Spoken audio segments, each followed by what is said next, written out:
Naitwa Hekima Mwasipu, ni wakili wa Chama cha Demokrasia na Maendeleo.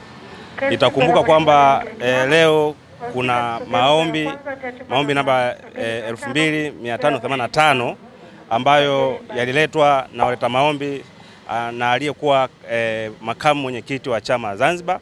Maombi hayo ni maombi ya discovery ambayo walikuwa naomba wapewe nyaraka kutoka kwa wajibu maombi ambao ni bodi ya wadhamini ya Chama cha Demokrasia na Maendeleo pamoja na katibu mkuu. Na itakumbuka kwamba waliomba nyaraka zifuatazo. Waliomba tamko la mali za chama, waliomba minutes za vikao vya kamati kuu, waliomba minutes za vikao vya kamati maalum ya Zanzibar, na waliomba minutes za vikao vya secretariat ya kamati maalum ya Zanzibar, waliomba minutes za bodi ya wadhamini, waliomba vile vile bank statement ya Chama cha Demokrasia na Maendeleo, vile vile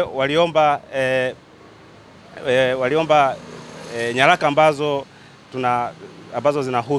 zinahusu mali za chama, kwa maana tamko la mali za chama. Vile vile baada ya mahakama kusikiliza maombi hayo, leo shauri lilikuwa kuja kwa ajili ya maamuzi, na uamuzi ni kama ufuatao.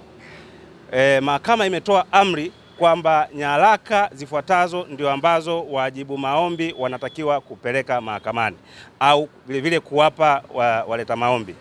Nyaraka hizo ni kama zifuatazo: tamko la mali za chama kuanzia 2019 mpaka 2024, vile vile bank statement kwa maana ya bank statement ya Chama cha Demokrasia na Maendeleo kuanzia 2019 mpaka 2024, vile vile wapewe ripoti ya CAG iliyokaguliwa kuanzia 2019 mpaka 2024.